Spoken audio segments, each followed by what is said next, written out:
Oke lah, kita langsung aja kali ya. Oke. Halo semuanya, perkenalkan nama aku Naila Sabrina Aldila, biasanya dipanggil Naila. Aku dari kelas 12 IPS 4, nomor absen 26. Nah, sebelum itu aku bakalan kasih kalian satu cuplikan, so check it out.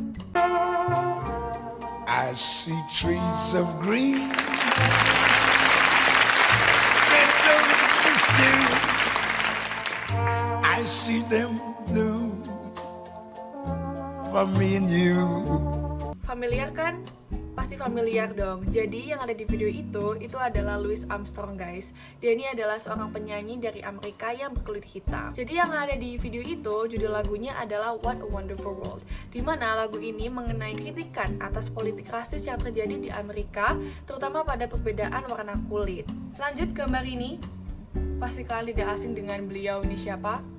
Betul sekali, dia ini adalah Nelson Mandela, guys. Jadi dia ini adalah merupakan presiden pertama yang berkulit hitam yang menjabat di Afrika Selatan gitu. Nah, maka dari itu nyambung sama tema yang bakalan kita bahas, dimana kok bisa sih Nelson Mandela ini menjadi presiden Afrika Selatan berkulit hitam pertama, terus juga bagaimana proses terjadinya politik apartheid ini hingga sampai dicabut gitu. So, keep on watching this video and let's get started. Oke, sebelum kita mendalami mengenai konflik apartheid ini, kita tuh harus tahu apa sih itu apartheid gitu kan. Nah, jadi apartheid ini itu merupakan sebuah sistem pemisahan ras yang dilakukan oleh pemerintah kulit putih di Afrika Selatan pada awal abad 20-an sampai 1990. Dan juga ini merupakan sebuah kebijakan segregasi di mana pemisahan warga negara berdasarkan warna kulit dan juga ras. Kita langsung aja bahas mengenai latar belakang konflik apartheid ini. Jadi dimulai yang pertama itu terjadinya perang Boer, guys.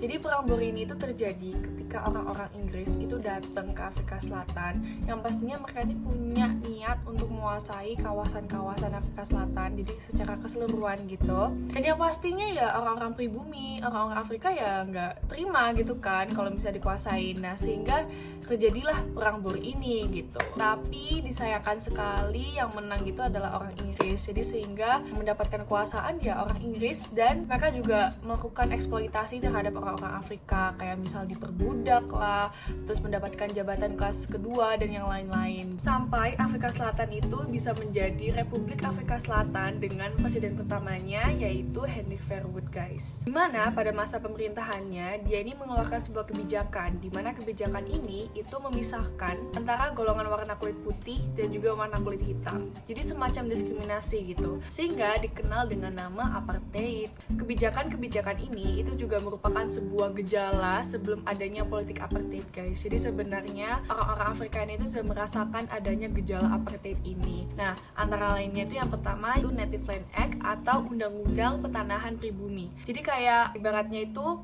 orang-orang berkulit hitam itu tuh nggak boleh sama sekali buat beli tanah milik orang kulit putih. Jadi mereka ini, orang yang berkulit hitam, udah punya takarannya sendiri, istilahnya punya berapa hektar yang mereka miliki, dan nggak boleh beli tanah milik orang kulit putih. Terus yang kedua itu adalah Group Areas Act atau membagi tempat tinggal. Jadi biasanya orang kulit putih itu tinggalnya di perkotaan, sedangkan orang yang berkulit hitam itu tempatnya di pedesaan. Kok bisa kayak gitu kan? Nah, itu tuh karena orang kulit hitam itu bukan diwajibkan sih, kayak istilahnya itu mereka harus bekerja. Jadi yang menikmati semua hal, kayak semua pemasukan dan semua itu adalah orang kulit putih aja. Jadi orang kulit hitam ini tuh harus bekerja, makanya mereka tinggalnya di pedesaan. Dan yang ketiga, yang terakhir itu adalah Population Registration Act atau membagi masyarakat berdasarkan kelompok. Jadi walaupun udah dipisah nih antara yang warna kulit hitam sama warna kulit putih, tapi yang golongan warna kulit hitam ini tetap aja harus dibagi kelompok lagi gitu, guys. Jadi sesuai dengan kelompok-kelompok yang ada, kayak misal kelompok A ya sama kelompok A,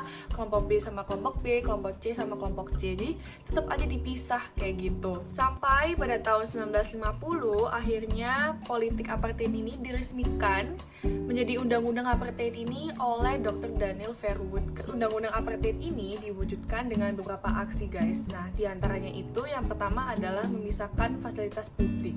Jadi bahkan kalau kalian misalnya mau masuk ke kamar mandi, orang kulit putih sama orang kulit hitam itu dipisah. Jadi ada pintunya tersendiri gitu, ini orang kulit putih, ini orang kulit hitam.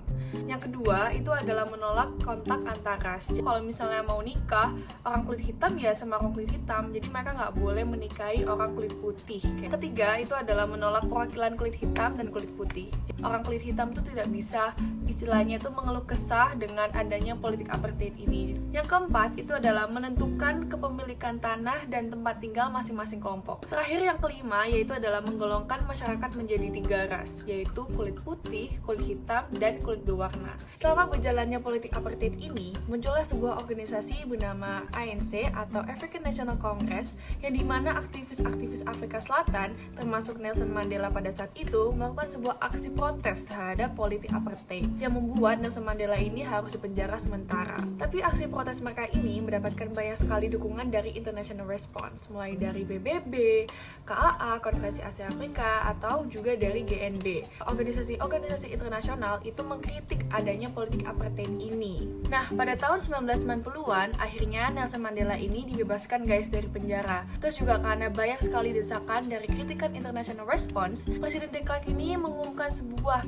statement, yaitu tentang menghapuskan semua sistem apartheid yang ada di Afrika Selatan. Serta Nelson Mandela mendaftarkan diri dalam pemilihan umum multirasial pertama Afrika Selatan, sehingga Nelson Mandela akhirnya menjadi presiden kulit hitam pertama di Afrika Selatan pada tanggal 9 Mei 1994. Jadi cukup sekian dari aku. Terima kasih banyak buat teman-teman dan juga ibu yang sudah menonton video ini. Shout out buat ke Pak Dika yang sudah membantu proses pembuatan video ini semuanya.